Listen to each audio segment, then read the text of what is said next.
الحمد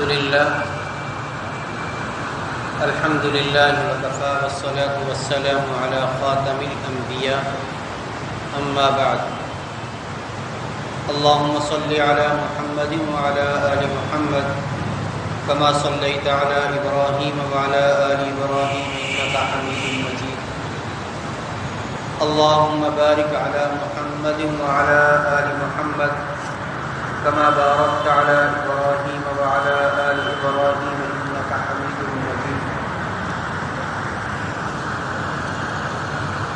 کل کے درس میں صحابہ اکرام رضوان اللہ تعالی علیہم اجمعین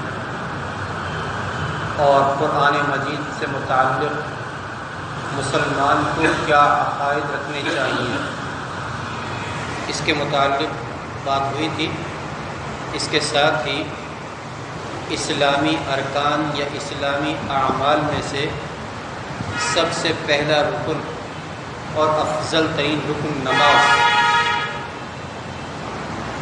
اور پھر نماز پڑھنے کے لیے ضروری ہے کہ انسان اس سے پہلے چند چیزوں کی پابندی کرے، چند چیزوں کا اہتمام کرے جنہیں شرائط نماز کہا جاتا ہے، یعنی بدن کا پاک ہونا، جو کپڑے پہنے ہوئے ہیں ان کپڑوں کا پاک ہونا، جس جگہ پر نماز پڑھ رہا ہے اس جگہ کا پاک ہونا،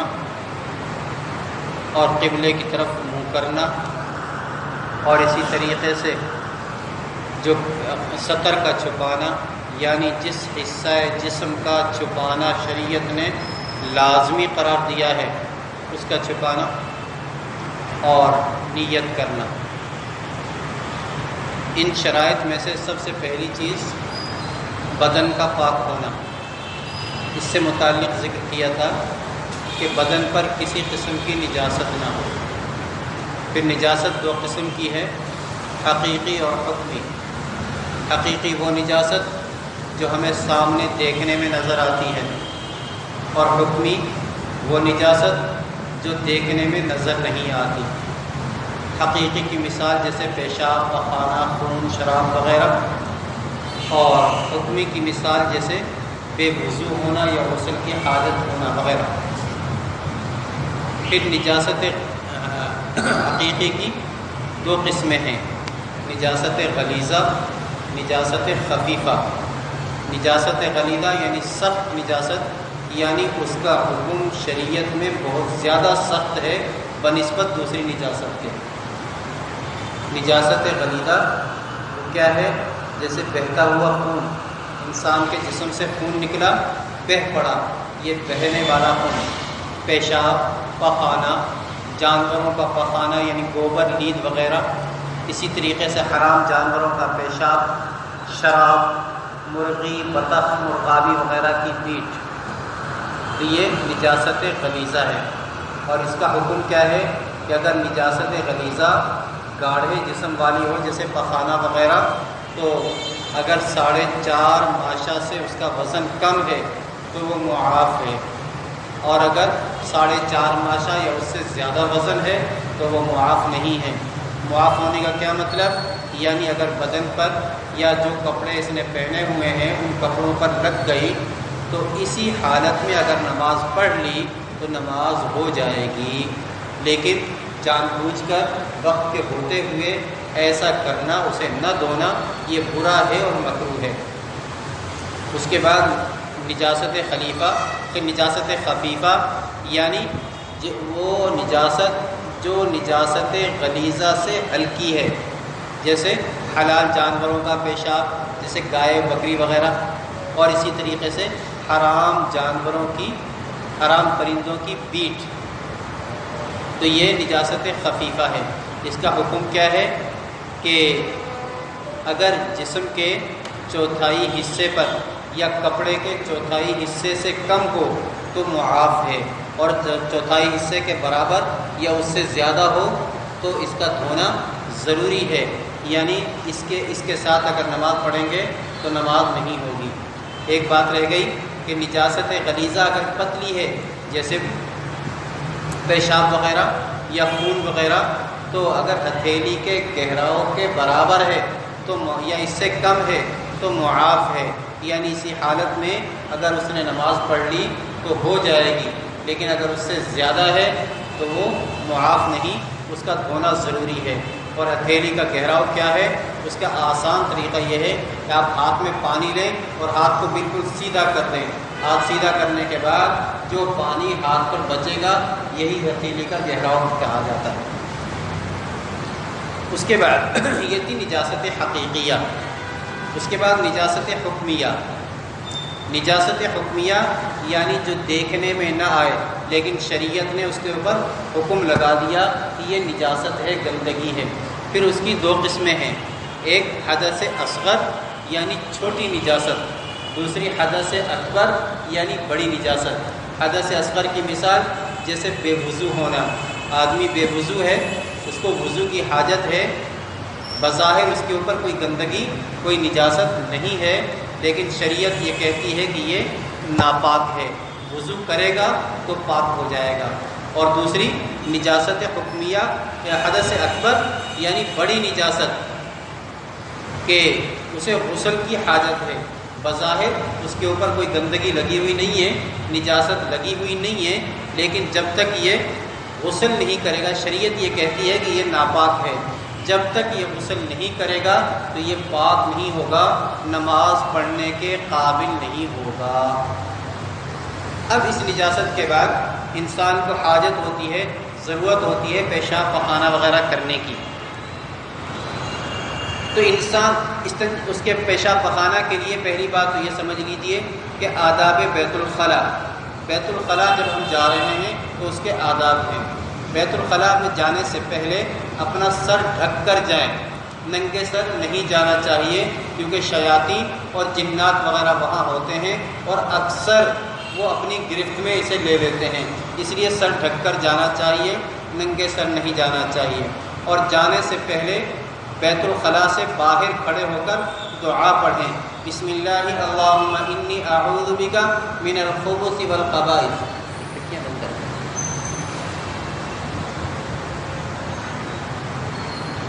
اللہ کے نام سے کے ساتھ کہ میں اللہ سے پناہ چاہتا ہوں خبیث جنوں اور جننیوں سے۔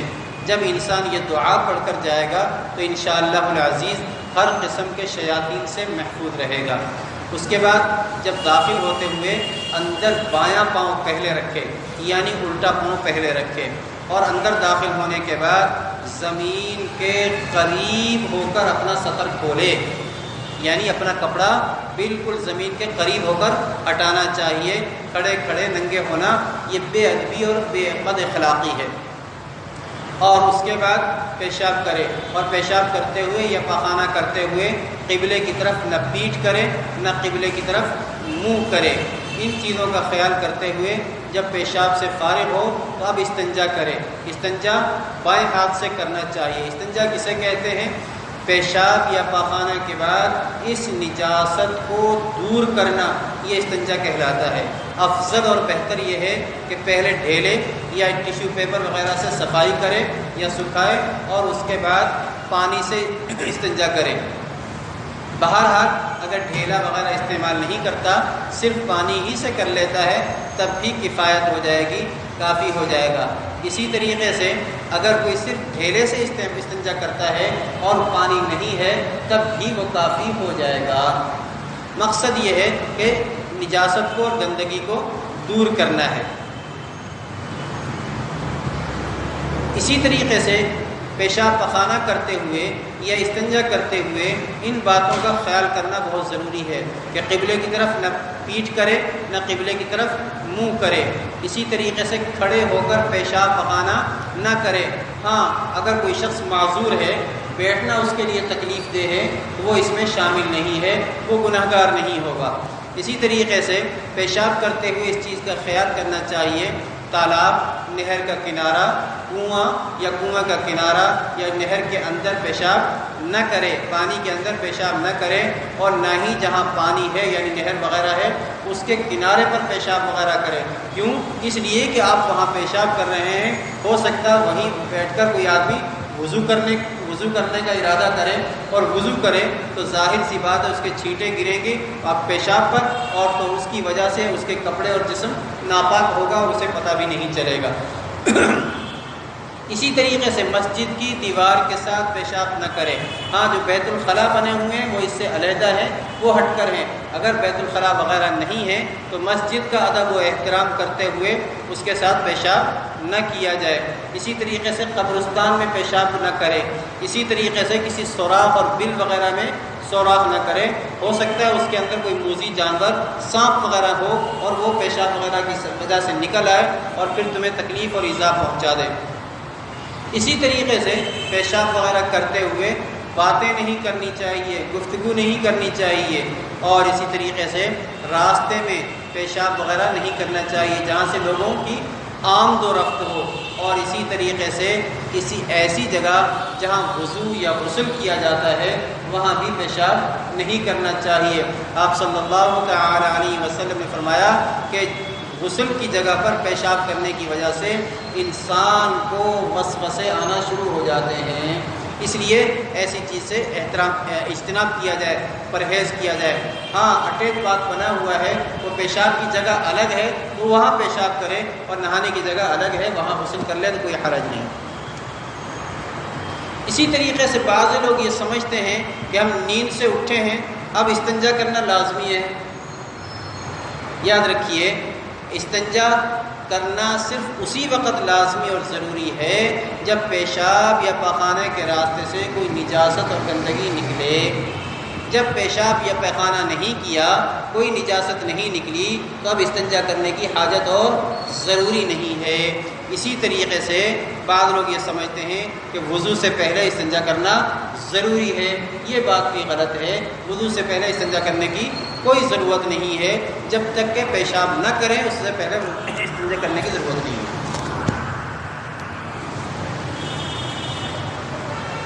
تو حدث اصغر، حدث اکبر، اب یہ وضو اس کے بعد حدث اصغر انسان نے پیشاب کر لیا ہے، بظاہر صاف ستھرا ہے، اب ہم نے وضو کرنا ہے، یعنی حدث اصغر سے پاک ہونا ہے۔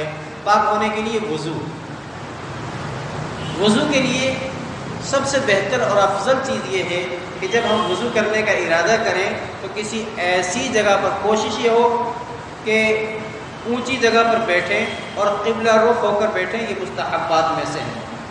لیکن عام طور پر ہمارے ہاں اس چیز کا اہتمام نہیں ہوتا۔ پہلے دور کے اندر عام طور پر لوٹے سے وضو کیا جاتا تھا اور اس چیز کا اہتمام کیا جاتا تھا کہ وہاں بیٹھیں اور قبلے کی طرف منہ کر کے بیٹھ جائیں۔ لیکن اب ہماری باقاعدہ جگہ بنی ہوئی ہے، اس لیے اس کا اہتمام بہت مشکل ہوتا ہے، لیکن اگر کر لیا جائے تو بڑی اچھی بات ہے، سنت کا مستحب کا ثواب ملے گا۔ آپ صلی اللہ تعالی علیہ وسلم کے مستحب پر عمل ہوگا، سنت پر عمل ہوگا تو اللہ اور اس کا رسول اس سے راضی ہوگا۔ تو اونچی جگہ پر بیٹھیں تاکہ چھینٹیں نہ ہوں، چھینٹیں نہ اڑیں، اور اسی طریقے سے قبلہ رخ ہو کر وضو کریں۔ وضو کرنے سے پہلے بسم اللہ پڑھیں، یا بسم اللہ الرحمن الرحیم یا بسم اللہ والحمد للہ، دونوں طرح صحیح ہے۔ اور وضو کرنے سے پہلے نیت کریں، یعنی میں پاکیزگی کے لیے نیت کر رہا ہوں، یا نماز کے لیے نیت کر رہا ہوں، نماز کے لیے وضو کر رہا ہوں، پاک ہونے کے لیے نیت کر رہا ہوں۔ زبان سے کہنے کی ضرورت نہیں، آپ دل میں یہ سوچ لیں کہ میں اس وقت وضو کر رہا ہوں، پاکیزگی حاصل کرنے کے لیے کافی، تو اس نیت پر اجر ملے گا۔ بغیر نیت کیے ہوئے بھی اگر ہم نے وضو کر لیا تو وضو ہو جائے گا، لیکن سنت کے ثواب سے محرومی ہوگی۔ اس کے بعد دونوں ہاتھ گٹوں تک دھوئیں، یہ گٹے کہلاتے ہیں جہاں ہاتھ کا حصہ ختم ہوتا ہے، ان کو دونوں ہاتھوں کو اچھی طرح دھونا ضروری ہے۔ یاد رکھیے ہم لوگوں کا ایک مزاج اور عادت بنی ہوئی ہے کہ واش روم سے فارغ ہونے کے بعد، استنجا وغیرہ سے فارغ ہونے کے بعد صابن سے ہاتھ دھوتے ہیں۔ صابن سے ہاتھ دھونا اچھی چیز ہے، لیکن شرعاً لازمی اور ضروری نہیں۔ بعض لوگ اسے اتنا لازمی کہنا جی اب وہ صابن نہیں ہے تو میں ہاتھ کیسے دھوں، میں وضو کیسے کروں، تو اسے وضو کرنا انہیں گوارا نہیں ہوتا۔ یاد رکھیے پانی جو ہے آپ صلی اللہ علیہ وسلم طہور ہے، پاک بھی ہے، پاک کرنے والا بھی ہے۔ پانی طاہر بھی ہے اور طہور بھی ہے، یہ پانی خود پاک بھی ہے اور پاک کرنے والا بھی ہے، لہذا اگر کسی کے پاس صابن نہیں ہے تو بغیر صابن کے بھی ہاتھ پاک ہو جائیں گے، اس لیے اس کی ضرورت نہیں۔ ہاتھوں کو اچھی طرح دھوئیں اور دھونے کے بعد کلی کریں، اس کے بعد مسواک کریں۔ اس کی ترتیب یہ ہے کہ پہلے ایک دفعہ کلی کریں اور اس کے بعد پھر مسواک گیلی کریں۔ مسواک گیلی کرنے کے بعد منہ میں اچھی طریقے سے مسواک کریں۔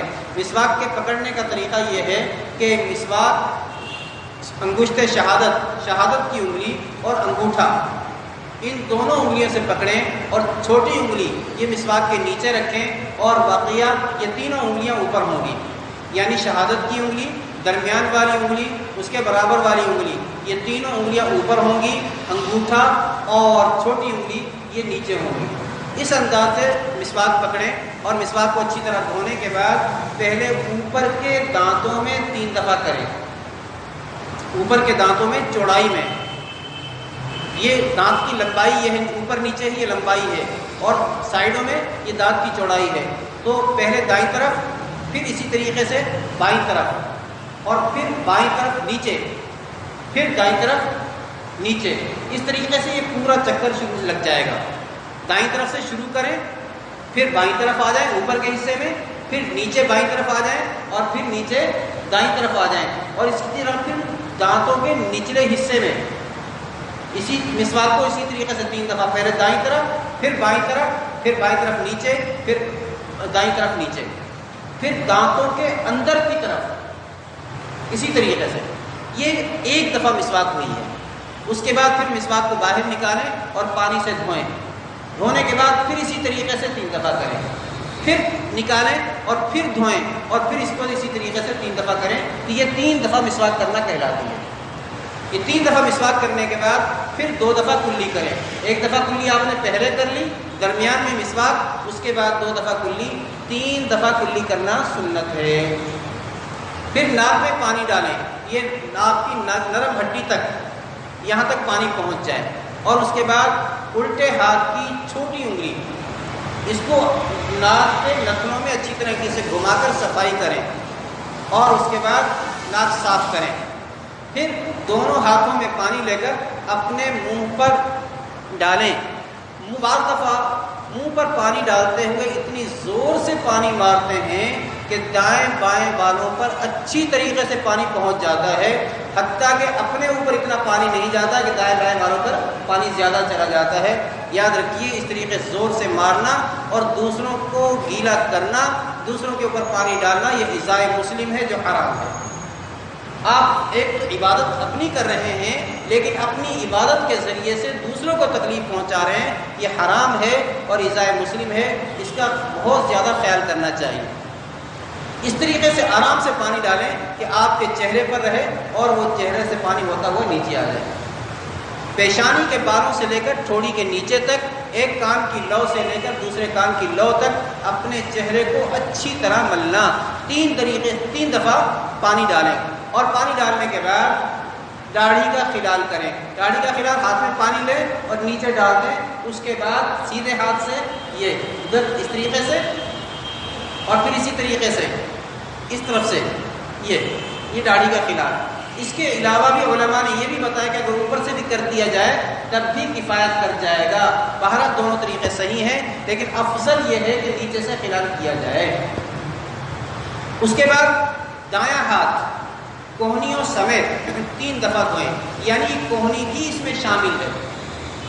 اکثر ایسا ہوتا ہے کہ گرمی کے موسم میں انسان ہاتھ دھوتا ہے تو کندھے تک ہاتھ دھونا شروع کر دیتا ہے، اور جب سردی ہوتی ہے تو کوہنی بھی پوری نہیں دھلتی۔ تو اچھی طریقے سے ہاتھ دھوئیں، کوہنیوں سمیت، کوہنیاں بھی اس میں شامل ہیں۔ پہلے دایاں ہاتھ، پھر بایاں ہاتھ کوہنی سمیت۔ اس کے بعد عام طور پر ہماری عادت یہ ہے، لوگوں کو دیکھا گیا کہ اس کے بعد ہاتھ میں پانی لے کر اوپر کرتے ہیں اور یہ پانی نیچے تک بہتا ہے، اس کی کوئی حیثیت نہیں، یہ مکروہ ہے۔ بس آپ پانی سے 3 دفعہ اپنے ہاتھ کو اچھی طریقے سے دھو لیں، یہ کافی ہے۔ اس کے بعد مسح کا طریقہ یہ ہے کہ آپ اپنے ہاتھ میں پانی لیں، پھر اسی پانی کو دوسرے ہاتھ میں ڈال دیں، بس اتنا کافی ہے۔ یا آپ نے دونوں ٹوٹی کے نیچے دونوں ہاتھ ڈال دیے، دونوں ہاتھ گیلے ہو گئے، یہ بھی کافی ہے۔ بعض لوگ کیا کرتے ہیں کہ آدمی پانی لیتے ہیں، پھر اس کو بائیں ہاتھ میں ڈالتے ہیں، پھر دائیں ہاتھ میں ڈالتے ہیں، پھر بائیں ہاتھ میں ڈالتے ہیں، 3-4 مرتبہ اس طریقے سے کرتے ہیں، یہ طریقہ غلط ہے۔ مقصد صرف ہاتھوں کو گیلا کرنا، ہاتھ میں پانی لینا ہے۔ ہاتھ میں پانی لینے کے بعد اب آپ نے اپنے سر کا، سب سے پہلے سر کا مسح، اس کی ترتیب یہ ہے، یہ ہاتھوں کی 3 انگلیاں الگ کریں اور چوتھی انگلی علیحدہ کریں اور اس کو پیشانی کے بالوں پر رکھیں۔ پیشانی کے بالوں پر رکھ کر انگلیاں، ہتھیلی علیحدہ کریں، بالکل پیچھے لے جائیں اور پھر وہاں پیچھے لے جا کر پھر یہ ہتھیلی سائڈیں یہ یہاں رکھیں گی اور یہ آگے لے آئیں۔ سامنے سے انگلیاں پیچھے لے جائیں انگلی رکھ کر اور پیچھے ہتھیلی رکھ کر آگے لے آئیں۔ اس کے بعد یہ شہادت والی انگلی کانوں کے سوراخ میں رکھ کر جہاں جہاں کانوں کے اندر خود راستے بنے ہوئے ہیں انہی راستوں میں گھماتے ہوئے کان کے نیچے لے آئے اور پھر انگوٹھا اس کان کے پیچھے رکھ کر یہ اوپر کی طرف لے آئے۔ یہ کان کا مسح ہو گیا۔ اس کے بعد گردن کا مسح، یاد رکھیے گردن کسے کہتے ہیں؟ گردن یہ سائڈیں ہیں، سامنے کا حصہ گلا کہلاتا ہے اور پیچھے کا حصہ گدی کہلاتا ہے، اور یہ سائڈیں جو ہیں یہ گردن کہلاتی ہیں۔ وضو کے اندر مسح صرف گردن کا کرنا ہے، نہ کہ گدی اور گلے کا، لہذا آپ اپنے ہاتھوں کی الٹی جانب یہ اس کو گردن پہ پھیر لیں، بس سائڈوں میں، پیچھے بھی نہیں لے کر جائیں گے اور آگے بھی نہیں لے کر آئیں گے، بس صرف سائڈوں میں۔ یہ آپ کا گردن کا مسح ہو گیا۔ اس کے بعد اپنے انگلیوں کا خلال، یہ انگلیوں کا خلال،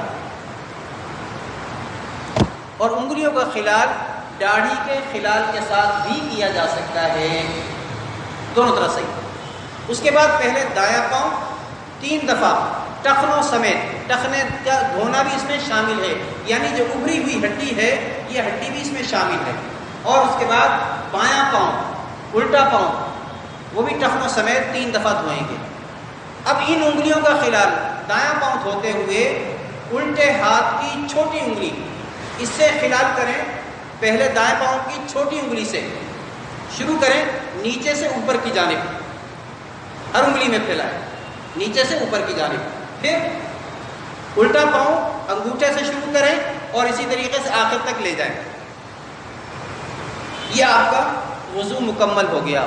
وضو کرنے کے بعد دعا پڑھ لیں، اشہد ان لا، پہلے کلمہ شہادت، اشہد ان لا الہ الا اللہ وحدہ لا شریک لہ واشہد ان محمدا عبدہ ورسولہ۔ اس کے بعد دعا، اللہم اجعلنی من التوابین واجعلنی من المتطہرین۔ آپ کا وضو مکمل۔ اسی طریقے سے اگر غسل کی حاجت ہے تو غسل کرنے کے لیے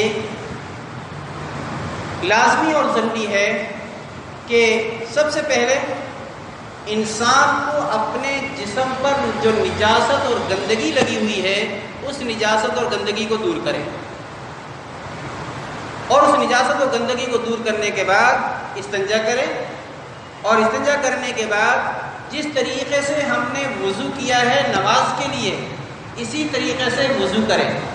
اس میں فرق تھوڑا سا یہ ہوگا کہ کلی کرتے ہوئے پورے منہ میں اچھی طرح پانی پہنچایا جائے گا، جسے غرغرہ کہتے ہیں، یعنی منہ اوپر کر کے پانی حلق تک پہنچائیں اور پورے منہ میں پانی گھوم جائے۔ یاد رکھیے وضو کرتے ہوئے کلی کرنا سنت ہے۔ کیا مقصد؟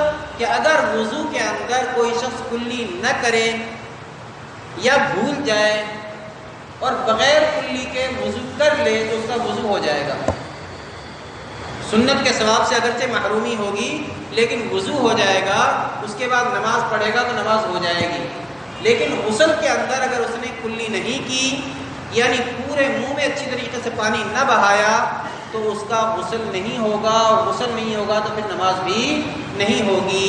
البتہ اتنی بات ذرا خیال رکھیں کہ اگر روزے کی حالت میں ہے پھر غرغرہ نہ کریں، یعنی منہ اوپر اٹھا کر پانی حلق تک نہ پہنچائیں۔ ایسی صورت کے اندر پانی حلق سے نیچے اتر جائے گا، آپ کا روزہ ٹوٹ جائے گا۔ اس صورت کے اندر صرف منہ کے اندر پانی گھما لیں، کلی کر لیں اور پانی باہر نکال دیں تاکہ وضو برقرار رہے۔ نمبر 2، ناک میں پانی اچھی طریقے سے پہنچانا، ناک کی نرم ہڈی تک۔ وضو کے اندر یہ ناک میں پانی ڈالنا یہ سنت ہے، اور غسل کے اندر ناک میں نرم ہڈی تک پانی پہنچانا یہ فرض ہے۔ اگر ناک کی نرم ہڈی تک پانی نہیں پہنچا اور اندر کا کوئی حصہ خشک رہ گیا، پانی نہیں لگا، تو آپ کا غسل نہیں ہوگا۔ باقی سارا وضو اسی طریقے سے جس طریقے سے تفصیل عرض کی گئی۔ وضو کرنے کے بعد سب سے پہلے سر پہ پانی ڈالیں، پھر دائیں کندھے پہ پانی ڈالیں، پھر بائیں کندھے پہ پانی ڈالیں اور جسم کو اچھی طریقے سے مل لیں۔ پھر دوبارہ سر پہ پانی ڈالیں، دائیں کندھے پہ پانی ڈالیں، بائیں کندھے پہ پانی ڈالیں، پھر اسی طریقے مل لیں، پھر تیسری مرتبہ اسی طریقے سے پانی ڈالیں، آپ کا غسل ہو گیا۔ غسل کا فرض کے لیے نہ صابن کی ضرورت ہے، نہ شیمپو کی ضرورت ہے، نہ تیل وغیرہ کی ضرورت ہے، نہ ہی تولیے وغیرہ کی ضرورت ہے، صرف پانی کی ضرورت ہے۔ اور حدیث پاک کے اندر آتا ہے 4 سیر پانی سے انسان وضو اور غسل کر سکتا ہے۔ اب اندازہ کریں کہ ہم لوگ کتنا پانی خرچ کرتے ہیں۔ کیا مقصد کہ اگر کسی کے پاس 4 سیر پانی ہو اور اسے غسل کی حاجت ہو تو ایسی صورت کے اندر اس کے اوپر غسل کرنا پانی سے فرض ہوگا، لازمی ہوگا، وہ اس کے بغیر نہیں رہ سکتا۔ اس کا اندازہ اس وقت ہوتا ہے جب پانی کی قلت ہو۔ بہت سے ساتھیوں سنت جماعت والے ساتھیوں سے کہ آپ ایسے علاقوں میں گئے کہ جہاں پانی نہیں ہے تو یہ وہ شاور ہوتا ہے نا جس سے یہ دھوبی کپڑے گیلے کرتے ہیں، اس سے انہوں نے وضو کیے ہیں۔ بس یہ اتنا گیلا کر لیا کہ 1-2 قطرے بہہ گئے، پانی بہنا ہو گیا، تو ایک بوتل سے 3-3 4-4 بندوں نے وضو کرتے ہیں۔ تو کیا جب پانی کی قلت ہوتی ہے اس وقت احساس ہوتا ہے۔ آج الحمدللہ ہمارے پاس پانی وافر مقدار میں ہے تو اس کا ہمیں احساس نہیں ہے۔ نبی کریم صلی اللہ تعالی علیہ وسلم نے ارشاد فرمایا کہ اگر تم نہر کے کنارے پر بھی بیٹھے ہوئے وضو کر رہے ہو تب بھی فضول خرچی نہ کرو، اسراف نہ کرو، بلا وجہ پانی زیادہ خرچ نہیں کرنا چاہیے۔ آج ہماری صورتحال یہ ہے کہ ہم وضو کرتے ہوئے ٹوٹی ایسے کھول دیتے ہیں، بلکہ ٹوٹی کھول کے رکھ دی اور اس کے بعد باتوں میں مشغول ہو جاتے ہیں، پانی ضائع ہو رہا ہوتا ہے۔ یاد رکھیے قیامت کے دن اس پانی کا حساب دینا ہوگا۔ وضو کے اندر 4 چیزیں فرض ہیں۔ وضو میں 4 چیزیں فرض ہیں۔ نمبر 1، دونوں ہاتھ کوہنیوں سمیت دھونا۔ نمبر 2، پورا چہرہ پیشانی کے بالوں سے لے کر ٹھوڑی کے نیچے تک، ایک کان کی لو سے دوسرے کان کی لو تک پورا چہرہ دھونا، یہ فرض ہے۔ نمبر 3، چوتھائی سر کا مسح کرنا، یعنی سر کے چوتھے حصے کا مسح کرنا، یہ فرض ہے۔ نمبر 4، دونوں پاؤں ٹخنوں سمیت دھونا۔ 3 چیزیں دھونے کی ہیں اور ایک سر کا مسح ہے، یہ فرض ہیں۔ اس کے علاوہ جتنی چیزیں ہیں وہ ساری کی ساری سنتیں ہیں یا مستحبات میں سے۔ وقت کی قلت کے پیش نظر صرف فرائض کا ذکر کیا جاتا ہے کہ ان فرائض کا خیال رکھنا ضروری ہے۔ فرضوں میں سے اگر کوئی چیز رہ گئی، ذرہ برابر بھی رہ گئی، تو وضو نہیں ہوگا۔ اور غسل کے اندر 3 چیزیں فرض ہیں، کلی کرنا یا دوسرے لفظوں میں کہ غرغرہ کرنا، ناک کی نرم ہڈی تک پانی پہنچانا اور پورے جسم پر پانی بہانا۔ ایک آدمی نہر میں کود گیا اور پھر پورا جسم اس کا گیلا ہو گیا، باہر نکل کر اس نے کلی کر لی، ناک میں پانی ڈال دیا، اس کا غسل ہو گیا۔ آج ایک بات اور بھی ہے کہ بعض چیزوں سے بھی اتنا ڈرایا جاتا ہے، پتہ نہیں کیا ہوگا۔ غسل کرنا کچھ مشکل نہیں ہے، وضو کرنا کچھ مشکل نہیں ہے، وضو بھی آسانی سے ہو جائے گا، ہو جاتا ہے، غسل بھی آسانی سے ہو جاتا ہے۔ ہاں البتہ یہ ہے کہ اگر ہم اس ترتیب سے کریں گے تو ہمیں سنت کا ثواب ملے گا، اس ترتیب سے نہیں کریں گے وضو تو ہو جائے گا، غسل تو ہو جائے گا، لیکن اس سنت کے ثواب سے محرومی ہوگی، اس کی روح ختم ہو جاتی ہے۔ اس لیے کوشش یہ کرنی چاہیے کہ ہمارا ہر عمل جو ہے سنت کے مطابق ہو اور تاکہ ہمیں سنت کا ثواب بھی ملتا رہے۔ ایک چیز اور اس سے متعلق عرض کر دیتا ہوں، طہارت سے ہم ایسی جگہ پہنچ گئے جہاں پانی نہیں ہے، یا پانی تو موجود ہے لیکن پانی کے استعمال پر ہمیں قدرت نہیں ہے، آدمی بیمار ہے، سردی کا موسم ہے یا سردی نہیں ہے، ڈاکٹر نے منع کیا کہ پانی کو ہاتھ نہیں لگانا، اب تیمم کیا ہے؟ پاک مٹی سے یا مٹی کی جنس سے جو چیز بھی ہے، پتھر ہے یا وہ چیزیں جو مٹی کی جنس سے نہیں ہے، ان کے اوپر مٹی پڑی ہوئی ہے، گرد و غبار پڑا ہوا ہے، اس سے تیمم کرنا۔ تیمم کے اندر 3 چیزیں فرض ہیں۔ نمبر 1 نیت کرنا، اور نمبر 2 ایک ضرب لگا کر چہرے پہ پھیرنا، نمبر 3 دوسری ضرب لگا کر ہاتھوں پہ پھیرنا۔ وضو کرتے ہوئے نیت کا کرنا ضروری نہیں ہے، سنت ہے، فرض نہیں ہے، یعنی بغیر نیت کے وضو ہو جائے گا، اسی طریقے سے بغیر نیت کے غسل ہو جائے گا، لیکن تیمم بغیر نیت کے نہیں ہوگا، جب تک ہم نیت نہیں کریں گے تیمم نہیں ہوگا۔ اس لیے زبان سے نہیں، دل کے اندر یہ ارادہ کرنا ضروری ہے کہ میں یہ تیمم وضو کی جگہ پر کر رہا ہوں، وضو کی جگہ پر یہ تیمم کر رہا ہوں جو وضو کے قائم مقام ہے۔ یہ نیت کرنے کے بعد اب اپنے ہاتھوں کو زمین پر یوں ماریں گے، اور پہلے آگے پھر پیچھے، پہلے آگے لے جائیں پھر پیچھے لے جائیں۔ اس کے بعد ہاتھوں میں اگر مٹی زیادہ لگی ہوئی ہے تو اسے یوں جھاڑ دیں، ایسے نہیں جھاڑنا، اس طریقے سے جھاڑنا۔ چشمہ وغیرہ لگا ہوا ہے اسے اتار دیں اور اپنے چہرے پر اچھی طریقے سے مل لیں ایک ہی دفعہ میں، یعنی چہرے کا کوئی حصہ ایسا باقی نہ رہے جس پر آپ کا ہاتھ نہ گھومے۔ اگر کوئی حصہ باقی رہ گیا تو یاد رکھیے تیمم صحیح نہیں ہوگا۔ اور پھر اس کے بعد دوسری دفعہ پھر زمین پر ہاتھ ماریں اور ہاتھ آگے کریں، ہاتھ پھر پیچھے لے جائیں، اس کے بعد مٹی زیادہ ہو تو جھاڑ دیں، پھر پہلے بایاں ہاتھ نیچے رکھیں، دایاں ہاتھ اوپر، اس طریقے سے یہ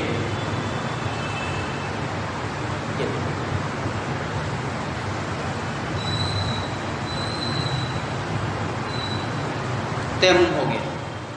اس کے اندر پاؤں وغیرہ دھونے کی ضرورت نہیں ہے۔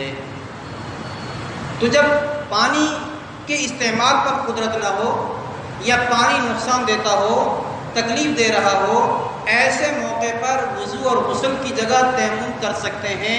غسل کی جگہ بھی یہی تیمم ہے، وضو کی جگہ بھی یہی تیمم ہے۔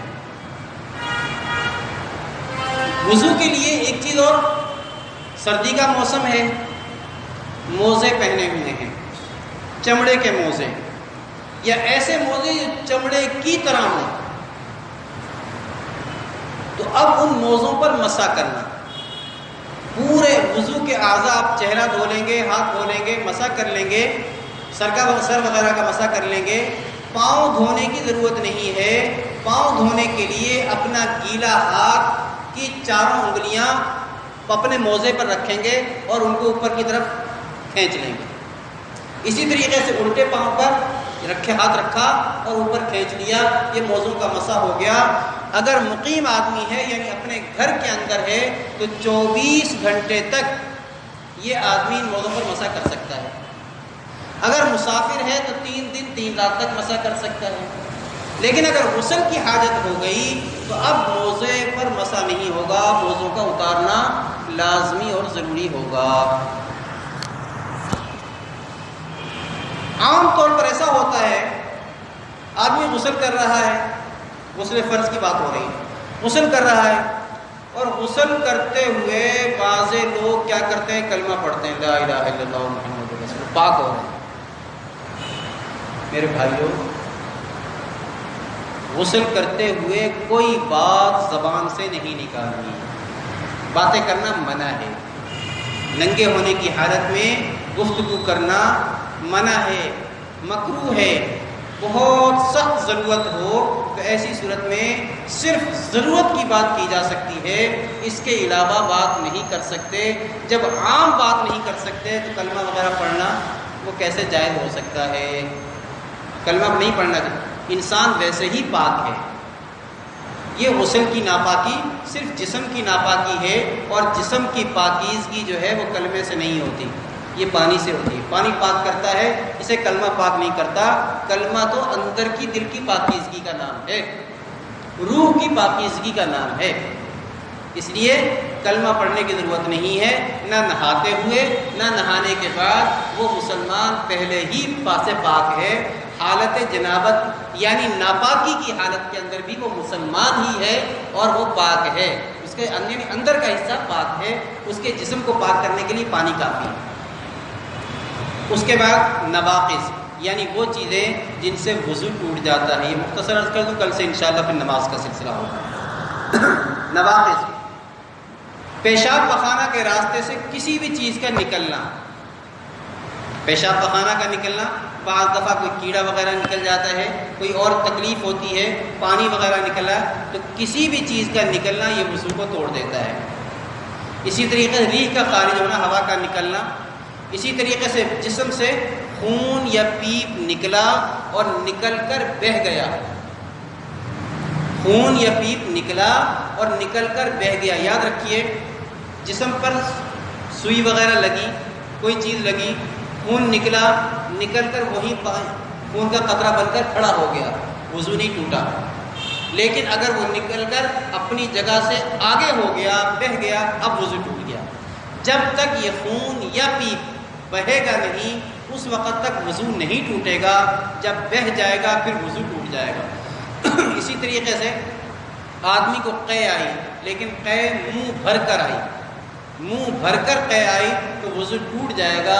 اگر منہ بھر کر قے نہیں ہے تو وضو نہیں ٹوٹے گا. منہ بھر کر قے آنے کی آسان اس کی پہچان یہ ہے کہ وہ قے جو روکنے سے نہ رکے، جو روکنے سے نہ رکے. ہم نے کوشش کی روکنے کی، نہیں رکی، تو یہ سمجھ لی یہ قے منہ بھر کر ہے، اس سے وضو ٹوٹ جاتا ہے. اور منہ بھر کر قے آنے سے روزہ نہیں ٹوٹتا. اکثر غلط فہمی ہوتی ہے، قے سے روزہ نہیں ٹوٹتا چاہے کتنی ہی کیوں نہ ہو. ہاں اگر خود قے کرے گا اس سے روزہ ٹوٹ جائے گا. ایک ہے قے کرنا، ایک ہے قے کا آ جانا، دونوں میں فرق ہے. اسی طریقے سے لیٹ کر یا سہارا لگا کر سو جانا. ٹیک لگائی دیوار کو، کرسی پر ٹیک لگا کر سو گیا، وضو ٹوٹ گیا. دیوار کو ٹیک لگا کر سو گیا، وضو ٹوٹ گیا. زمین پر لیٹا ہے، بستر پر لیٹا ہے، لیٹ کر سو گیا، وضو ٹوٹ گیا. لیکن اگر بیٹھا بیٹھا، جیسے میں بیٹھا ہوا ہوں، آپ لوگ بیٹھے ہوئے ہیں، سہارا لگایا ہوا نہیں ہے، اسی طریقے سے بیٹھا بیٹھا کر سو گیا تو وضو نہیں ٹوٹتا چاہے کتنی گہری نیند کیوں نہ ہو. کتنی ہی گہری نیند کیوں نہ ہو، اگر وہ بیٹھا ہوا ہے اپنی حالت میں اور وہ نیند کی وجہ سے گرا بھی نہیں ہے، اگر گرے گا پھر وضو ٹوٹ جائے گا.